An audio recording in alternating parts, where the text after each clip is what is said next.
Happy late Saturday night. How y'all doing? Hope you had a great rest of your Saturday. I did too. And I still really enjoyed that NXT UK stream I did earlier today. Kinda got me a little fired up again to talk about wrestling. Even though, I'll be real, this stream, not really much to talk about, to be honest. But what's going on, guys? This is the Club of the Man 1993. We are here live to talk about this week's episode of Smackdown. Friday Night Smackdown on Fox. The June 11th, 2021 edition of Smackdown. That's just for one more month, I'll be saying, took place at the WWE Thunderdome at the Yuengling Center in Tampa, Florida. July 16th. That'll be when it changes. As live audiences will be back. So yeah. As far as 6 episodes of SmackDown, nothing super special. Not really. I felt there was a lot of things that was like very repetitive from last week. I'll answer that text in a minute. I felt like just like a lot of things the show was very repetitive. Nothing much new happened, other than maybe like a follow-up from what happened in the main event of last week's match. Typical SmackDown, where only thing that stood out to me again was the stuff with Roman Reigns.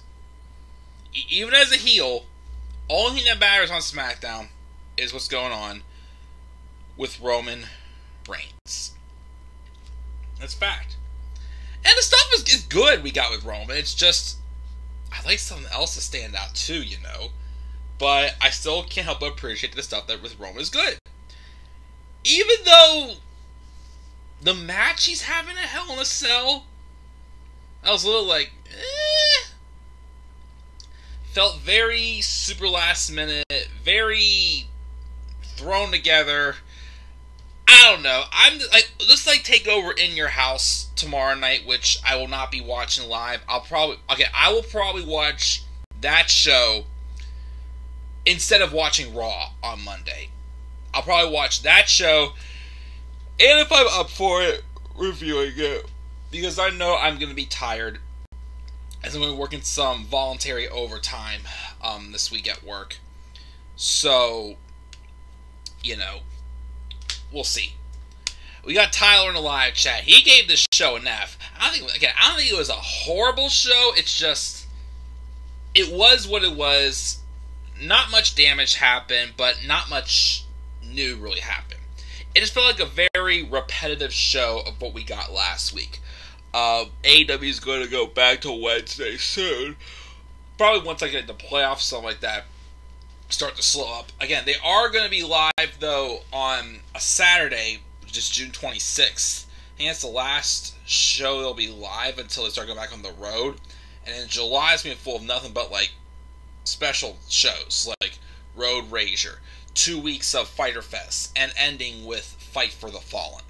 So, yeah, after June, we won't be doing AEW Dynamite reviews. We're going to be doing, like, the network special, and I treat them as kind of like pay-per-view reviews in some ways. But, we'll get to that, of course, when we talk about AEW. And also, Ray and Roman don't scream Hell in a Cell. My thoughts exactly. Daniel Bryan Oregon AEW with AEW Wrestling. Interesting. I don't know if he is going to go there or not, but it's possible. Let me just answer this text really, really quick, guys. Sorry about that.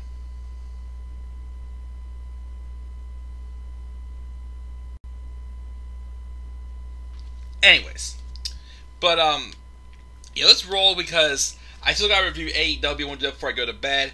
I got to get up at 7:30 tomorrow to do, oh shoot, let's watch church. I'll do that after. I got to get up at 7:30 tomorrow morning. I realized I want to watch church, and I got to get up at 7:30 for my game, and I'm not going to be home all day tomorrow, as I'm going to be at my girlfriend's all day, so I got a little more to do than I thought I did, but I'll get it taken care of. let's roll, guys. Let's talk about SmackDown. We opened up with a backstage with Roman Reigns telling Jey Uso that he owes him. Well, Jimmy Uso comes out into the ring and calls out Roman Reigns for sticking his nose in the Usos' business. Roman then tells Jey to take care of the situation. Jey approaches his brother, but they of course argue over where Jey's loyalty lies, as that's been tested in a few weeks. Does Jey's loyalty lie with Jimmy, or does it lie with Roman Reigns, his cousin? As obviously, you know, I lost train of thought already. Sorry about that. But I think that I'm sorry. I'm getting distracted by everything. Text messages. Hold on. Okay.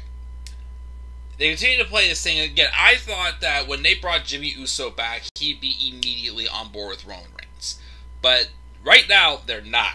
They're obviously having a suspense of where Jimmy's loyalty lies. But obviously, putting Jey in the middle, kind of creating some tension you didn't expect. You know, they're twin brothers. You think they would actually, you know, have one turn on the other.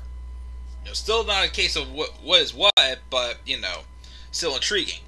But obviously, you know, Roman's like, fix this. He's like, no, why don't you fix this, Us? Which we'll get to that in a little bit. And also the random direction they did go with Roman yet. So first we had a match with Kevin Owens and Big E taking on Apollo Crews and Sami Zayn. And then the babyfaces win by pinfall. After the match, you know, Apollo Crews, because Sami Zayn took the pin, as he always does, in everything he does, Apollo Crews then claims he was not defeated. And he challenges Kevin Owens and Big E to a match again, but next week against himself and Commander Aziz. Sammy's like, but I was set up, but then he was taken out with ease by Commander Aziz. Again, there was rumblings yesterday about some more possible releases. And, obviously, again, Sammy's contract apparently is up in September. I think it's time Sami Zayn just goes. Like, again, like, I like some of the things he did last year with the Intercontinental Championship and the performances he had with,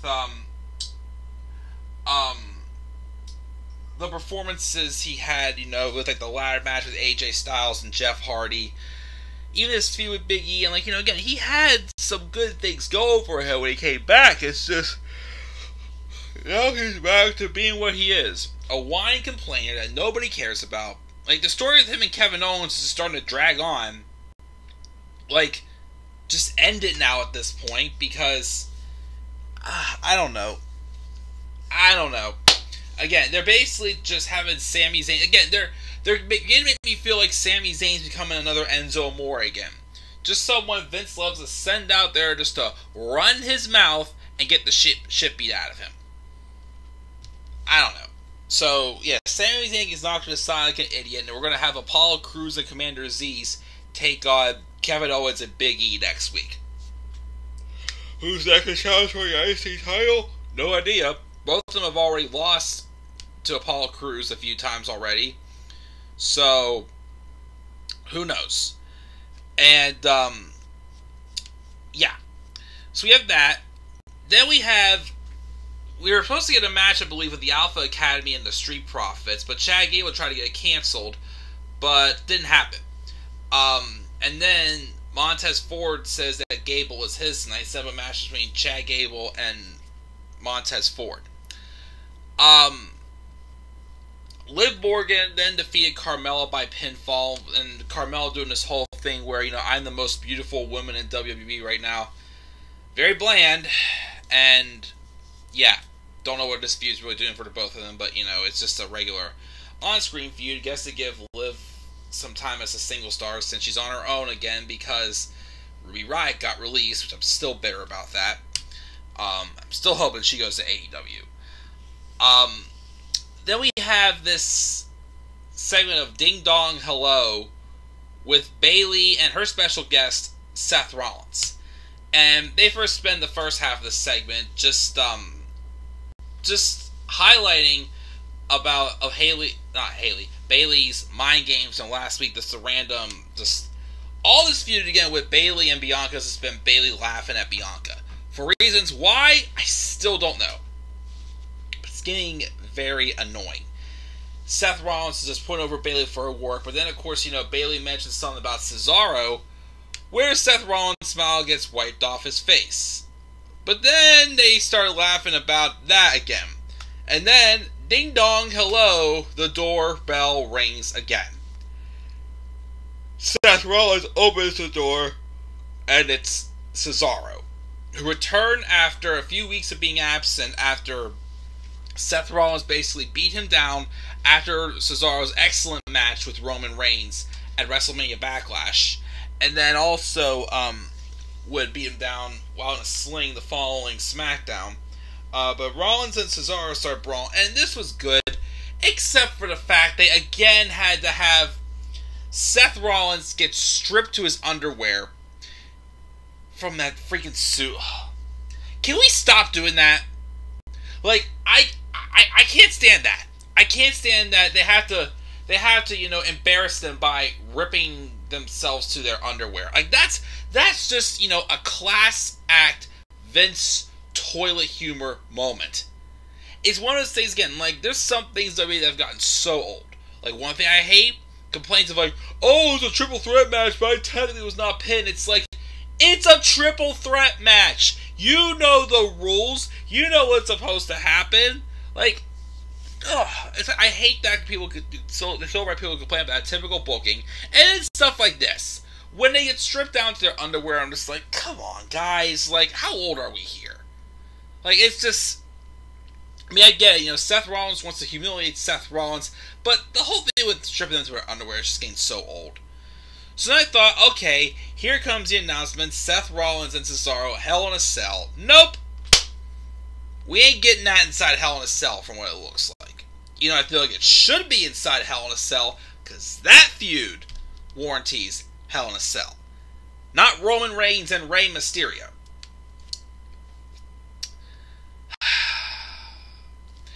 Rey Mysterio then gives an update on Dominic Mysterio's condition after the beatdown he took from Roman last week, but he says he's coming after Roman Reigns, though, tonight. And then Montez Ford took on Chad Gable, and he defeated Gable by disqualification. Afterwards, Otis came out and attacked Angelo Dawkins backstage, and then he just took out Montez Ford in the ring afterwards. And I guess Ford suffered like a broken rib or something like that. What's this feud really doing for either one of these guys? I mean, yeah, it's putting the Street Profits on TV, but then it's just some pointless thing. This is like the only other tag teams that can feud together right now. It's like, what's the point of this? What's really the point of this? I don't know. Like I said, it was last week. If there was more tag teams, again, the story they can simply play with Otis being a heel was the fact that, he's lost. He's lost so much. Last year at this time, Otis was really Mr. Money in the Bank. Does anybody remember the fact that Otis even was Mr. Money in the Bank? And then lost it to The Miz in a crap fest of a feud he had with him. And then, think about it. He had Tucker. He won Mandy Rose's heart. Then Mandy gets sent to Raw. And Tucker turns on him. And then they don't even fight. And then Tucker gets released. Again, the simple story here could be just that Otis is obviously lost and frustrated. And, he goes under Chad Gable's wing. And Chad Gable just gets in his head. They could do a story like that. But again, this is just, okay, the two tag teams that are not feuding for the belts, you fight each other now. And like I said, it's doing nothing for either one of them. It just feels like a big waste of time. Oh, for the millionth time, Baron Corbin and Shinsuke Nakamura fought over Corbin's stupid crown.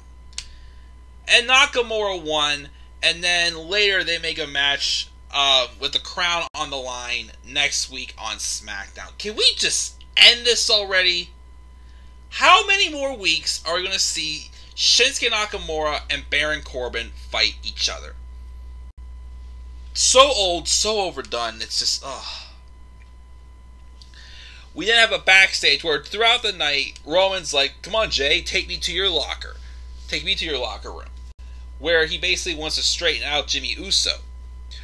And they get to the locker room, and then the three of them start arguing.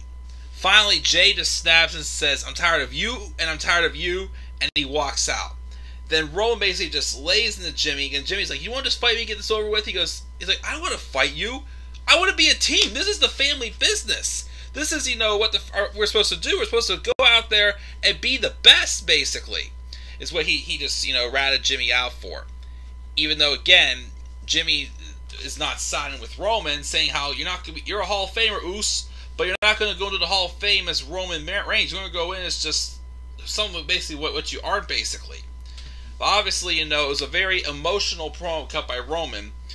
But then after, of course, thinking, because I'm starting to get a little worried, they're going to turn Roman Reigns face again whenever they bring the crowds back, which is not a good idea. Don't do that. Again, let him be a heel in front of the crowds. I mean, I know I said give Roman Reigns a year as a heel and he'll get over. I mean, there's no crowds. I feel like, again, fans appreciate how good he is and the good work he puts on as a heel. But keep him in that role. Don't make him the babyface he was before. Please. That's what I'm worried they're going to do once live crowds come back. Because, of course, with live crowds not there, Vince can control all reactions. Heck, I'm surprised Roman, even turned heel while the crowds are away, because that's when Vince has full control on the live reactions for his shows, because it's all piped in noises. But after that encounter, Rey Mysterio came out, and basically he called out Roman Reigns, and he's like, I acknowledge you as the rat bastard you are, this and that. And he challenges Roman Reigns to a Hell in a Cell match. Roman and Rey brawl until Roman gets the best of Rey, and then Dominic came out of nowhere and tried tying the kendo stick, but he beats him down. With Reigns standing tall as usual. And that's how we went off the air. So, a feud like Seth Rollins and Cesaro has been going on for a while, is worthy of Hell in a Cell. But out of the blue, Roman Reigns, attacked Rey Mysterio's son. He attacked his family. He wants to give him hell for doing that, so that's why they're going inside Hell in a Cell. It's like, okay, this could be a good match, but it's not like a must-see, this has to be Hell in a Cell. Like, Roman Reigns, despite the fact he's doing the best work in his career, doesn't have to be in Hell in a Cell every year. He does not. Give it to a feud that warrants Hell in a Cell more, such as Seth Rollins and Cesaro. But Roman and Rey inside Hell in a Cell, it's like, it doesn't need to be inside Hell in a Cell. Like, again, they could literally just do a one-on-one match. That's all they gotta do. But the other thing, too, is, this was just started up last week. Why couldn't they do the idea I had, since obviously they're testing Jay's loyalty big time? Why couldn't they have Roman Reigns versus Jimmy Uso with Jay Uso as a special guest referee to really test where the loyalty lies? We're just randomly throwing together Roman Reigns and Rey Mysterio. Like, they don't know what they're doing. Again, like this, just another example of too many pay-per-views. We're getting, again, rematches, basically. We're getting, feuds that don't even have anything else, no mustard added to them. It's the same old shit. So, yes, Rey and Roman will be a good match, but it shouldn't have been inside Hell in a Cell. They should have just done Roman and Jimmy with Jey Uso as the special guest referee. It's all it had to be, but whatever. I'll still give it the benefit of the doubt that it'll be a good match, but again, it just feels very last minute and very thrown together with this. But whatever. We'll see how it goes, guys. That's my review of SmackDown. Gave it a C. Like I said, nothing really new happened. Wasn't an awful show, no, but just nothing new really happened. Felt very repetitive from last week's show. You know. Tyler says trade Owens, Reigns, Bayley, and Rollins and Zayn to Raw, and trade AJ, Drew, Charlotte, Lashley, and MVP to SmackDown. Okay, champions all the time. What's going on? What's going to happen with MVP? Get the picture of Sasha Banks with MVP.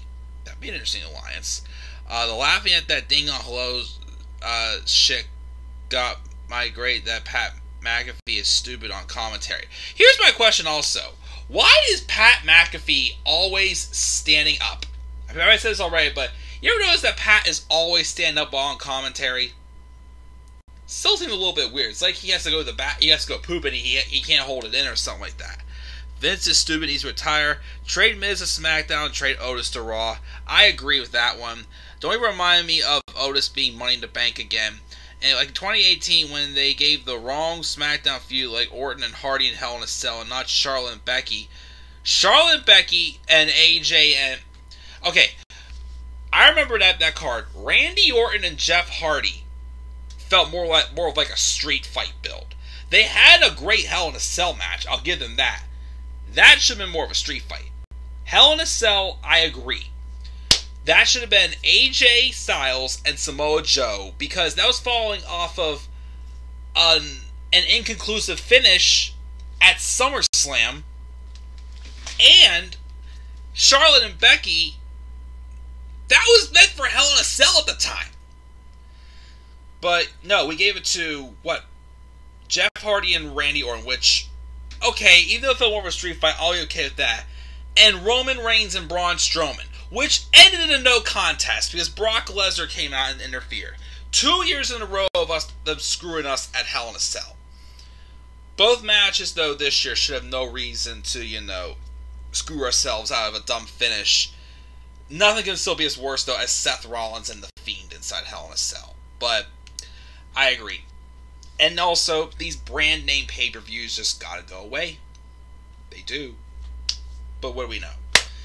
But I'll give this show a C. Again, I gotta still shower. I gotta watch church. I gotta review AEW. So I think I'll do my shower next, and then come back here and review AEW. We'll do that. Deal? Cool. Guys, what are your thoughts on SmackDown this week? Make sure to leave your thoughts down in the comments section below.